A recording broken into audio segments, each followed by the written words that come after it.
Sustentáculos, por José Eli da Veiga. Professor José Eli da Veiga, bom dia. Qual será o tema de sua análise hoje em Sustentáculos? Bom dia, Quinto, bom dia a todos. Então, nesta primeira coluna do ano de 2021, o tema é uma espécie de mistério, vamos dizer assim, é uma grande pergunta, que é a seguinte: por que faltam tantas iniciativas públicas no sentido de combater a desigualdade digital? Ninguém pode ignorar que um dos maiores problemas que não é revelado, mas foi assim deixado muito mais visível pela pandemia, foi o fato de que crianças que estão bem, vamos dizer, enfronhadas e equipadas para seguir uma educação online se distanciaram ainda mais daquelas que já não tinham e sofreram muito mais com o fato das aulas presenciais serem terem sido inclusive suspensas completamente. Na verdade, esse grande problema da desigualdade digital só serve para aumentar ainda a perplexidade em relação ao fato de que já faz muito tempo que experiências práticas mostraram o poder quase que assim, revolucionário do acesso, né? Quando as crianças têm acesso a esses equipamentos, eles têm programas bem bolados, existe um ensino, a criança se torna quase que autônoma para aprender, precisando de muito pouca ajuda docente. E esta pouca ajuda docente já foi comprovada em experimentos, não, professor? Pois é, já faz 20 anos que na Índia, um pesquisador chamado Sugata Mitra fez uma experiência de pegar um laptop e montar o laptop de uma maneira amigável e colocar para fora de uma casa de favela. Ele dentro colocou de uma maneira bem segura para que não fosse roubado e ficou observando o que acontecia conforme a criançada ia descobrindo aquele novo brinquedo ali. E foi a partir dessa experiência que ele lançou um movimento e tal, com a ideia de que eu vou até ler o jeito que ele formulou, o que está formulado como, em princípio, como uma hipótese, né? A aquisição de habilidades básicas por qualquer conjunto de jovens pode ser alcançada por meio de aprendizagem autônoma, desde que tenham acesso a uma instalação de computação adequada, com conteúdo divertido e motivador e mínima orientação docente. Então, essa constatação, que se tornou uma hipótese de um movimento, foi replicada várias vezes por um grande pesquisador do MIT, o Nicholas Negroponte, principalmente na Etiópia.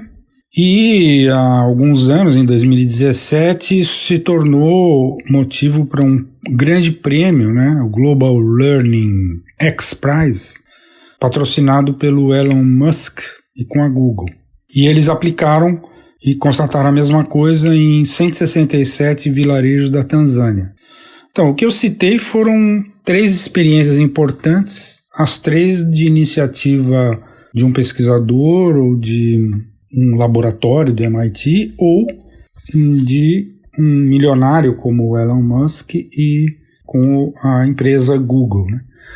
Mas nesses 20 anos não há notícia de que tenha havido uma iniciativa pública. Esse é o mistério lançado nesta primeira coluna do ano, e mais detalhes podem ser encontrados na coluna do Valor, que foi publicada no dia 29 de janeiro, uma sexta-feira. Muito obrigado e até a próxima. Mais informações sobre sustentabilidade estão disponíveis no site sustentáculos.pro.br e na página pessoal do colunista zeeli.pro.br. Eu, Antônio Carlos Quinto, conversei com o professor José Eli da Veiga para a Rádio USP. Sustentáculos, por José Eli da Veiga.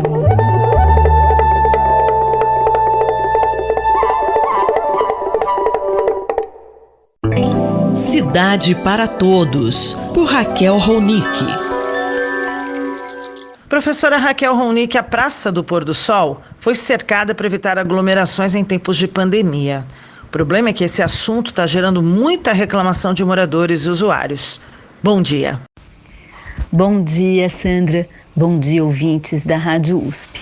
Pois é, quem passa pela Praça do Pôr do Sol, um mirante localizado no Alto de Pinheiros, uma praça que foi projetada na sua versão mais atual, nos anos 70, pela Miranda Magnoli e Rosa Clias. Miranda, inclusive, foi uma das criadoras da área de conhecimento e de pesquisa do paisagismo dentro da Universidade de São Paulo. Rosa Clias é uma das grandes arquitetas paisagistas da cidade, que nos anos 70 pegaram uma das áreas verdes de um loteamento residencial, que foi um loteamento projetado pela companhia City, que foi implantado a partir do final dos anos 30, e aproveitando a topografia do lugar e, sobretudo, o fato de que ali você vislumbra um dos mais bonitos pôr do sol da cidade de São Paulo, projetaram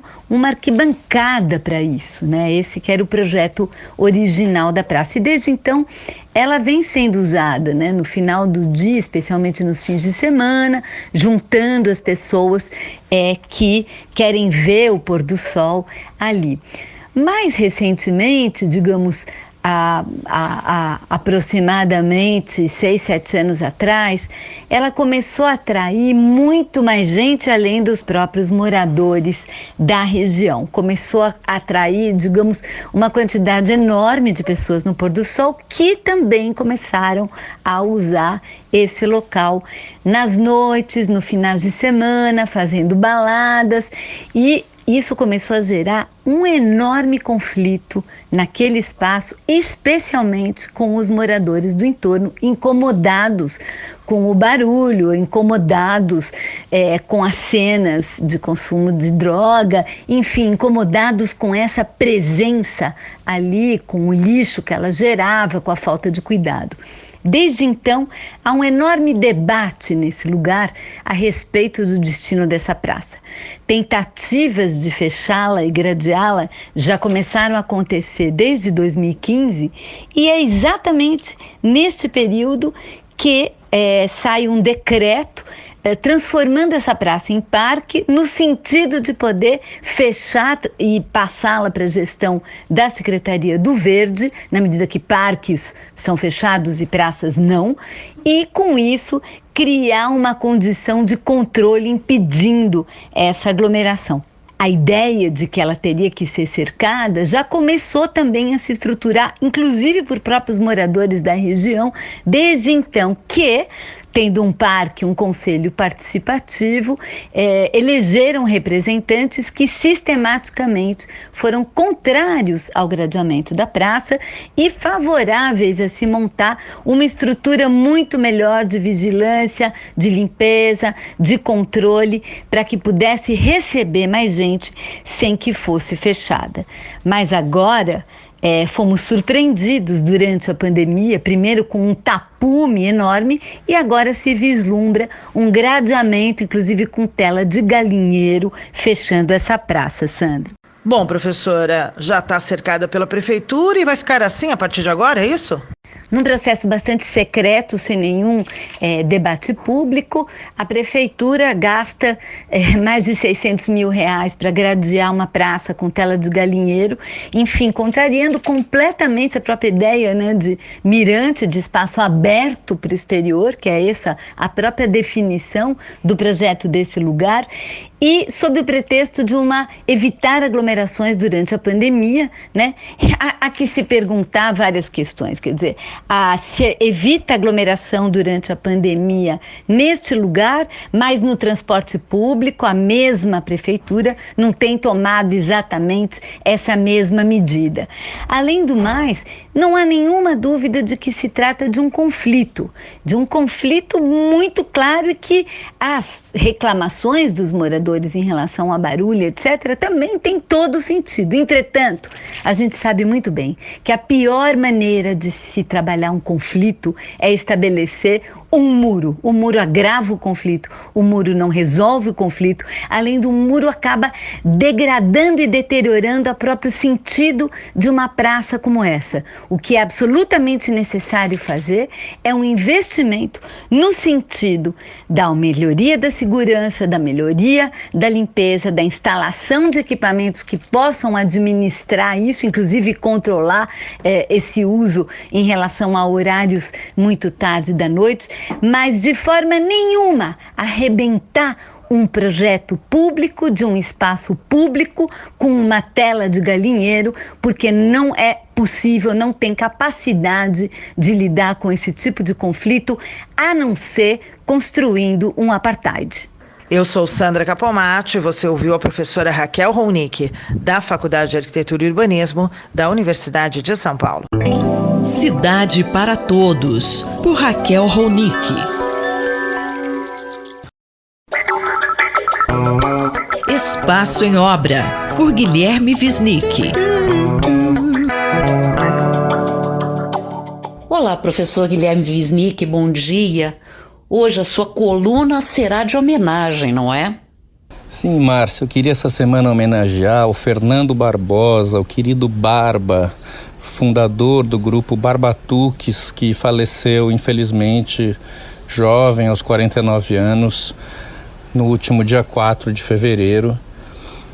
E o Barba era um músico fantástico, né? Um multi-artista, na verdade, uma pessoa musical que pulsava musicalidade por todos os poros, justamente. Por isso ele desenvolveu desde muito cedo. Eu tive a felicidade de ser amigo dele, ainda que não tão próximo, mas acompanhar o surgimento desses rituais de batuque corporal, né, de percussão através das várias partes do corpo, dos passos, das palmas, evidentemente, dos assovios, das batidas na bochecha, na barriga, em outros lugares, que foram produzindo sons muito inusitados e muito diferentes. A gente pode pensar, claro, influências evidentes como Naná Vasconcelos ou como Hermeto Pascoal, né? Talvez Bob McFerrin, pensando num exemplo americano próximo ao jazz, do qual o Barba e o grupo de amigos dele tinham muita afinidade, né? Digamos, com o jazz americano e com a MPB brasileira, de vertente hermetismos pasquais, né? E isso levou a essas explorações tão ricas. E o que eu queria enfatizar sobre a originalidade do Barbatuques é não apenas a musicalidade singular que surge quando você passa a fazer música com essas partes do corpo, né? Quer dizer, uma música muito pouco mental, uma música muito física, né? Que provém da dança, da exploração, do tocar-se, né? Isso é muito importante, uma prática do tocar-se. Isso é da exploração do toque, do contato, que tem a ver com a dança e também com o teatro, que tem a ver com a experiência ritual.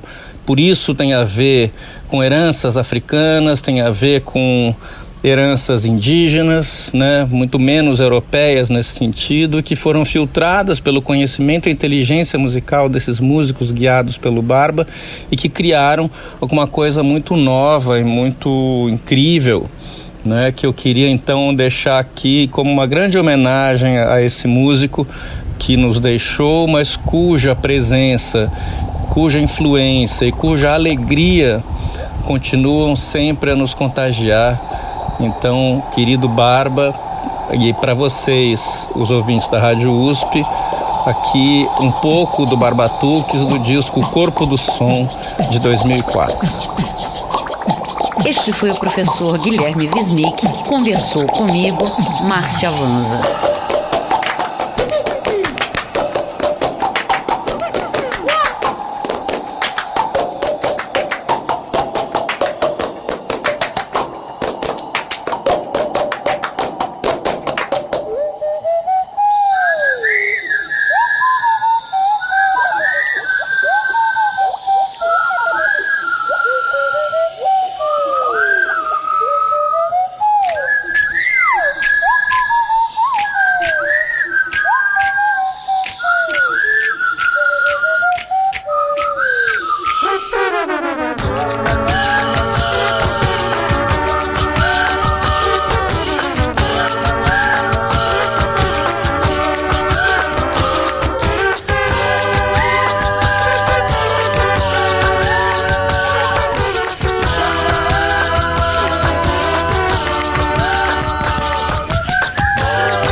Espaço em Obra, por Guilherme Wisnik.